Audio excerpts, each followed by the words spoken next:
All right, y'all. Back again with another video.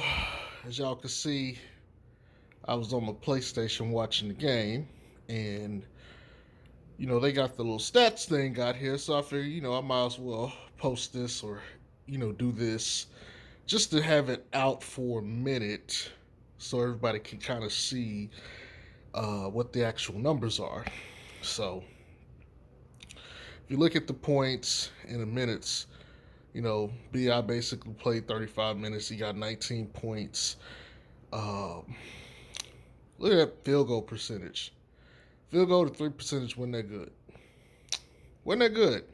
Four paltry rebounds, four paltry assists. But he missed 14 fucking shots. He hit his free throws. And he got 3 turnovers. That's crazy. Zion played his 36 minutes, 26, 10, and 3. Zion had a normal scoring game for him for the most part. Uh, I'm trying to think, man. I don't think he's ever hit all his free throws. He gotta hit those free throws, man. Like, you can't be a superstar level player not hitting free throws, you know, unless you're LeBron. But look at that, 4 turnovers. Like, them handles, man.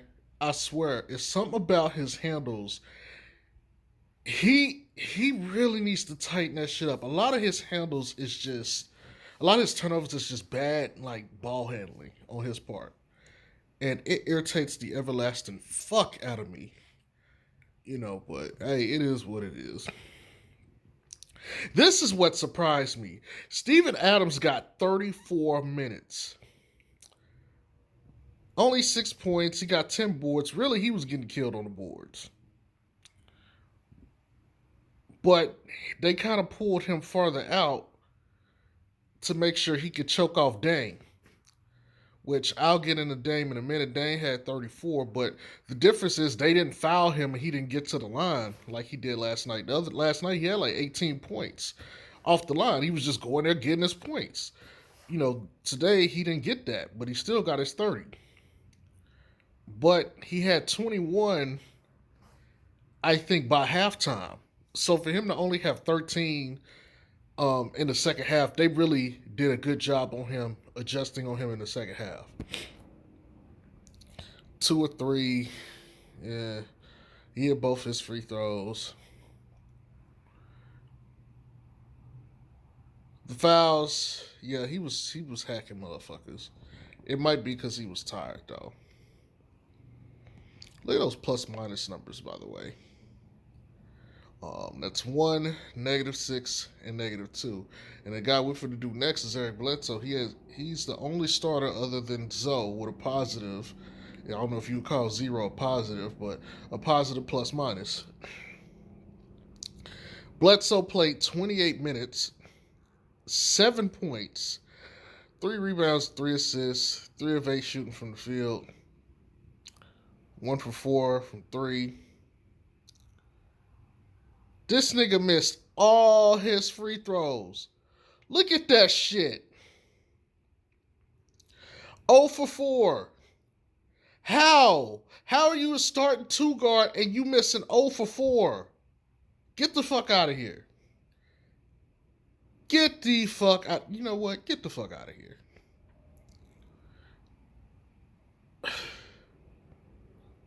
That nigga missed 4 free throws. 4. Man. Anyway, Zoe had 15. I'm going to tell y'all right now, Zoe got most of his numbers in the second half.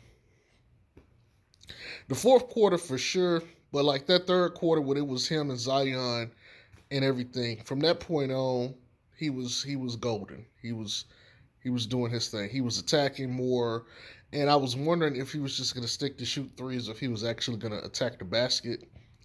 He actually started getting dribbled penetration. What he really needs to do is he needs to find that perfect balance between, okay, he needs to be able to better read game situations. Um, there's no reason for him to have been like 2 of 7 and waited till he got like what 3 of 10 to start attacking.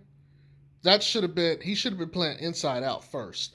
And I get it, great shooters and all that other stuff. They want to shoot. But look at that, 27.3%. He missed 9 fucking 3s. I I always talk about balance and shooting. And by the way, if he missed 11 threes, that means he only took 4 other shots that weren't threes. And one of them was a floater that he made. So that means he's 3 or 4 attacking the basket. I would much rather have seen him take, and I've told you guys, I don't like the fact that he's taking like 11 3-pointer attempts. Like if you're hot, do that. If you cooking, do that. But I would much rather him have taken 8 threes and got like 3 more field goals. That might have given him a couple more points, and we don't know when those points would have came, how it would have affected the momentum of the game. But I got to give him credit too on one hand, because even though his numbers here are kind of low, his defense on Dame was really good. Hell, his defense overall was really good. Um, so there's value there, but goddamn, man, that's way too many threes. I do not like that. That is terrible. Uh, them 2 turnovers is let me see, I'm trying to figure this out. Okay, them 2 turnovers suck. Them fouls that he got was ticky tack. The refs was Jesus, those fouls. Well, that's Steven Adams. But anyway, let me scroll down here. Look at this bench unit. 9 points, 8 rebounds. Josh Hart was solid, I guess. -7, -15, -9, and what is that? -8. But look at this shit. 9 points, 6 points, 3 points, 2 points. Kira played 10 minutes exactly. Nikhil played almost 20, and he shot barely a higher percentage than the minutes he's played. And he took 10 shots. Meanwhile, Jackson Hayes is in the game, and he's your big, and he's moving, he's playing defense, and he only gets 1 shot attempt? Only gets 1 shot attempt. Kira, as usual, can't do a fucking thing. He is too small to attack effectively. And his shooting is shit. I get that, he's a draft pick and you want to play him, but you can't justify playing him when he's literally not giving you shit else. Look at these numbers. Assist, 3. Rebounds, 0.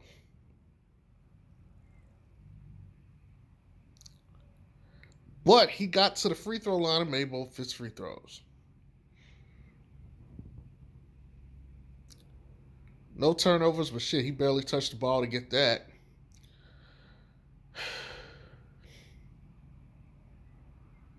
This shit is irritating.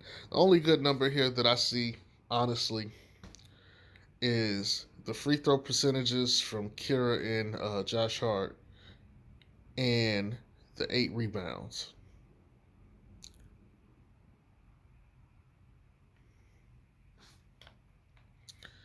It's just crazy. Hold on, let's see. We go to Portland real quick. Now I want y'all to look at this stat line. Just look at these stat lines, right? CJ's coming back off injury. Him shooting 18% is understandable. But even still, he was still 50% from 3. Ridiculous. Did he get to the line? Yep. Enos Cantor. Look at this shit. Okay, Enos Cantor got 16 damn points and 13 rebounds, right? But he got 8 out of 10 from the line. He got to the line 10 times. Now, he's not normally a good free throw shooter, if I'm not mistaken. But goddamn, man. He got pretty much as fucking Zion should get.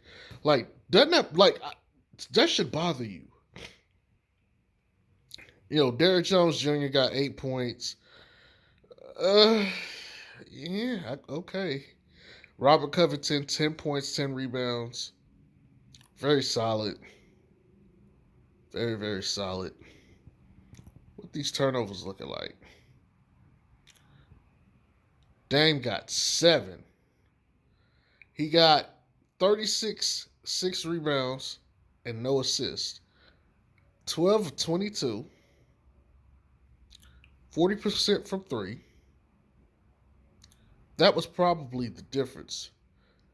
But he went to the line and made all his free throws 6 times.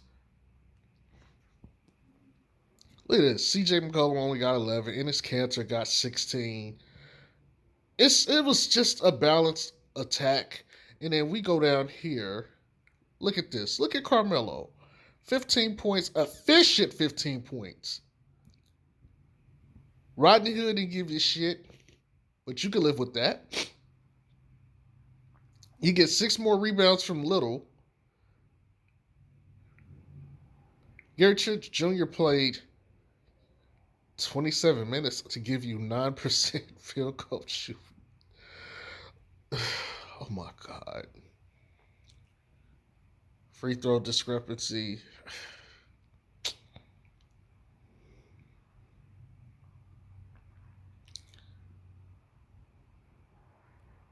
Plus minus. Look at this shit. Dame has a 0 plus minus. You can't tell me, and this is part of the things about stats that I hate, and I know how to calculate this, but you can't tell me that he had a 0 plus minus when he got 36 points on efficient shooting.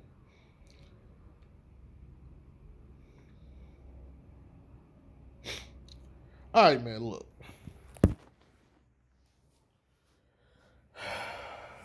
Pelicans got swept.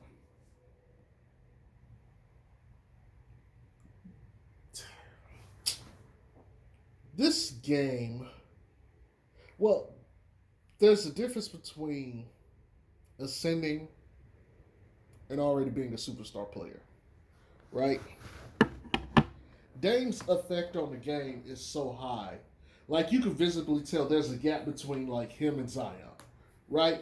So if we're going to do a tier list, like a top 10 players or something, you can't have Zion near Dame. There's, like, the gap is just huge. And I know I have assholes that want to try to argue with me about, like, superstar level players and all this other shit.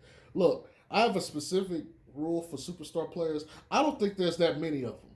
Okay? I think superstar players are pretty much your top 5 players who are like either ring chasers, meaning like they got the rings already, or they are perennially involved with like who gets the rings, or they're established champions, like Hall of Fame level players.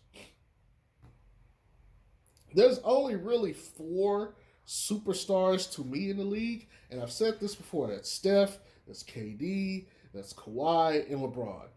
Everybody else is a little tier below that in terms of superstars. Now, there's if like how I've always broken down, there's gods, and then there's like the elites. James Harden, AD, even though AD got a ring, but he got a ring as the co-star to LeBron. He's not the leader of the team.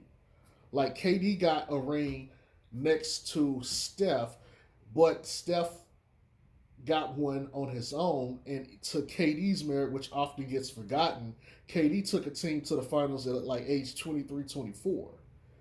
So it's not like he wasn't already a superstar level player that couldn't get there on his own. He actually took a team to the finals, and he just ended up meeting Miami. But these superstar level players are just way too good.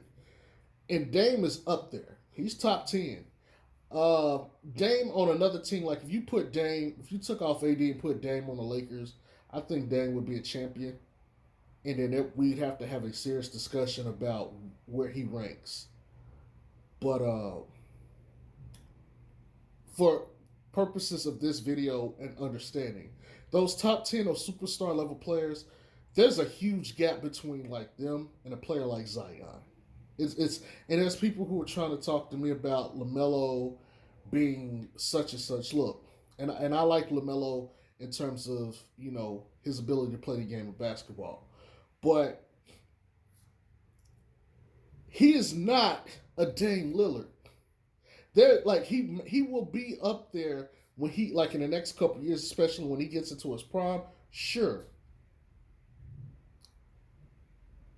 but Dame,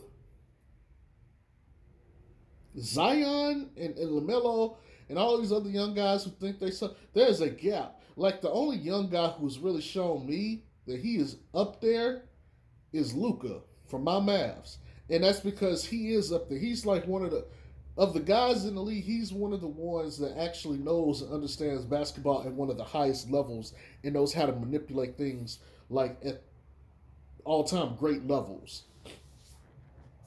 He could compensate. All these other guys, Jason Tatum, and them, they not ready. Not for like they good, but they not. Dame Lillard is the dude.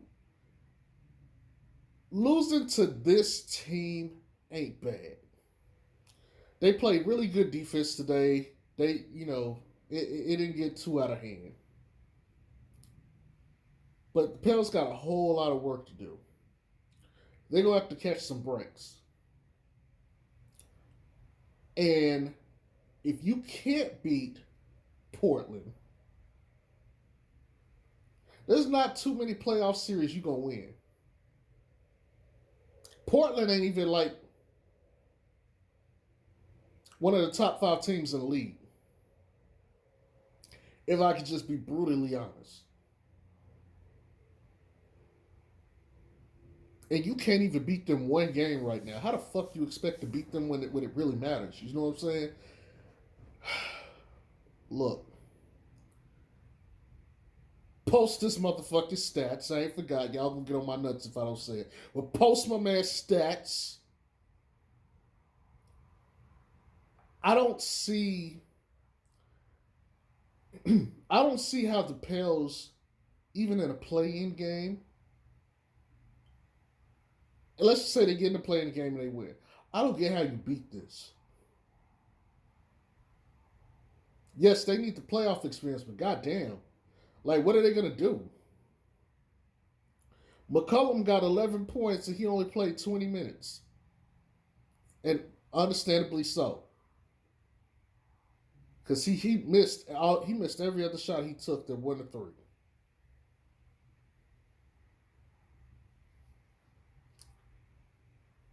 But it is what it is, man. Like one thing's for sure, I need to see more Zion and Zoe together. Um, it's clear that they understand the game of basketball together, and as I posted on Twitter, you can't have two guys out there whose defense is suspect at all times. Get one of them, and if it was up to me, I would build each of the units differently. Like, of course, there's the starters, but I would break up the rotation to where the rotation pieces could complement Zion's skill set individually and Bi's skill set individually, and I would play my rotation based off of that. When you put Zion with 3 and D guys all over the court and Lonzo, they're really good. Bi's gonna have to have somebody else. He needs a secondary wingmate, uh, like when they, and I'm talking about, I'm not meaning like in the start lineup. What I'm saying is like, when you got Zion in the game with the second unit and Bias coming in, he needs another like astute ball handler score, like a Lou Williams would be really good for Bi in the second units, because now you got someone else who can create their own shot and who can knock down shots, and now it means you can't key in on him. Right now, it's just him, Lonzo, uh, Steven Adams, Josh Hart, and maybe no. That's not enough. I could kind of somewhat make that work with Zion, but that's not going to work with Bi long term. Anyways, Pelicans got their ass bust. On to the next one. We ain't got to see Dame no more the rest of the year. You take with that as you will. You can be like, we don't get to see this nigga no more. He can't whoop our ass. Or you say, fuck, man, we don't get to see this like amazing player anymore. You figure that part out for yourself. But really, that's all I got. I don't think anything too amazing happened in this game. Um, I thought Lonzo did good closing, um, but it was just too great. He played 38 minutes, man. That means he really only got to sit out like 9 to 10 minutes of the game. He was in the game for like the rest of the time. It was bad when Stan didn't sit him to like 6 minutes or 5 minutes left in the game. He got him back in around the 8 minute mark. He was like, "Look, you got to close. We got to try to win this game." So I completely get it. But that's all I got. Y'all have a good one. Peace and money blessings to you all.